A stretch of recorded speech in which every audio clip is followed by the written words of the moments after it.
Hello friends, मैं मेरे channel के साथ solving questions with Gauri ma'am.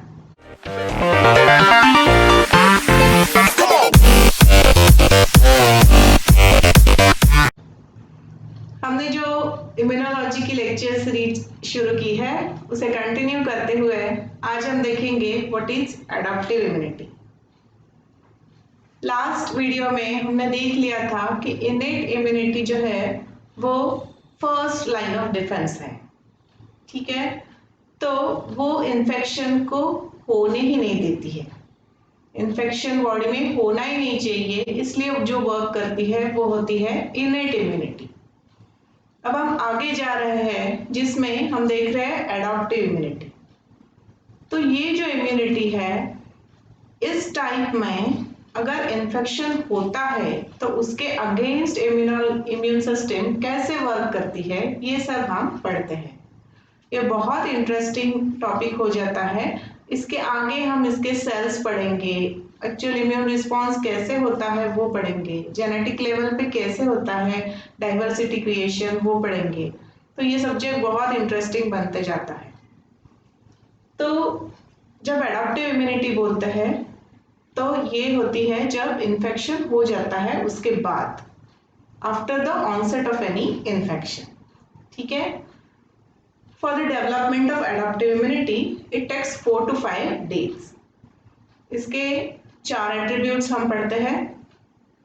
First होता है एंटीजेनिक स्पेसिफिसिटी। इस इम्यून रिस्पॉन्स में एंटीजन स्पेसिफिक इम्यून रिस्पॉन्स दिया जाता है।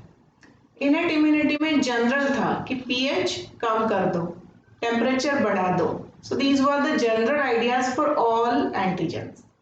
बट यहाँ पे स्पेसिफिक रिस्पॉन्स दिया जाता है, एंटीजेनिक स्पेसिफिसिटी उसकी एट्रीब्यूट है। इसमें अगर एग्जांपल ले तो ऐसे बोल सकते हैं कि एडाप्टिव इम्यूनिटी, दो प्रोटीन सामने आते हैं तो उनमें अगर एक अमाइनो एसिड का डिफरेंस भी है वो भी डिस्टिंग्विश कर लेती है। तो इतना specific immune response adaptive immunity देती है। दूसरा है डाइवर्सिटी।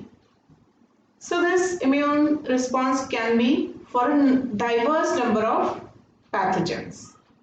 बहुत सारे पैथोजन हैं, वायरस हो सकता है, बैक्टीरियल इन्फेक्शन हो सकता है, कोई पैरासाइटिक इन्फेक्शन हो सकता है। तो इस तरह से, और इसी में भी बैक्टीरिया भी आपको पता है बहुत सारे होते हैं। तो किसी भी कितने भी नंबर्स ऑफ डाइवर्स कंडीशन में be there, immune system is ready for respond. तीसरा एट्रीब्यूट आता है वो है इम्यूनोलॉजिक मेमोरी। ये बहुत इंपॉर्टेंट एट्रीब्यूट होता है एडाप्टिव इम्यूनिटी का, क्योंकि इसमें इम्यून सिस्टम याद रखती है। मेमोरी मीन्स याद रखना। तो अगर बॉडी ने एक बार इन्फेक्शन को फाइट कर लिया है तो वो बॉडी के सेल्स, इम्यून सिस्टम के सेल्स अभी मेमोरी सेल्स क्रिएट करके रखते हैं जिसमें पूरा डेटा रहता है कि ये एंटीजन कैसा था, इसे कौन सा इम्यून रिस्पॉन्स दिया गया था, और अगर वही एंटीजन फिर से आता है तो body is ready to give immune response. ये बहुत अच्छी बात है।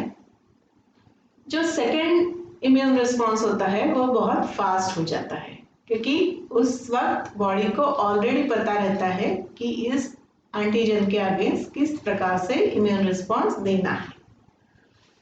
इम्यूनोलॉजिक मेमोरी जो प्रॉपर्टी है वो हम वैक्सीन्स में यूज करते हैं।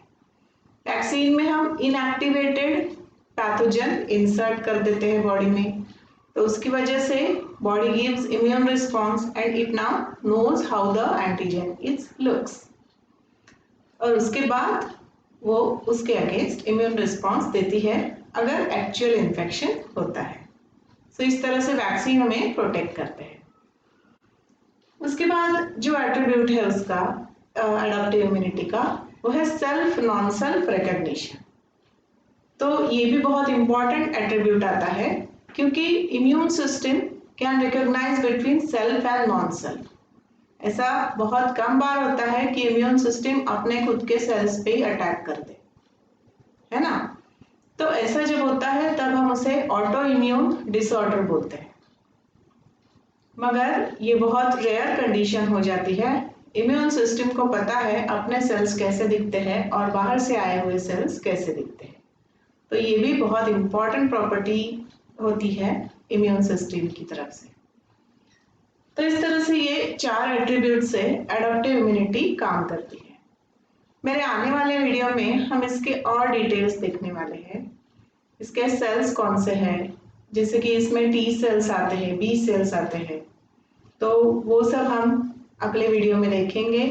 तब तक आप मेरे चैनल को लाइक, शेयर और सब्सक्राइब करना मत भूलिएगा। And also don't forget to hit the bell icon. Thanks for watching.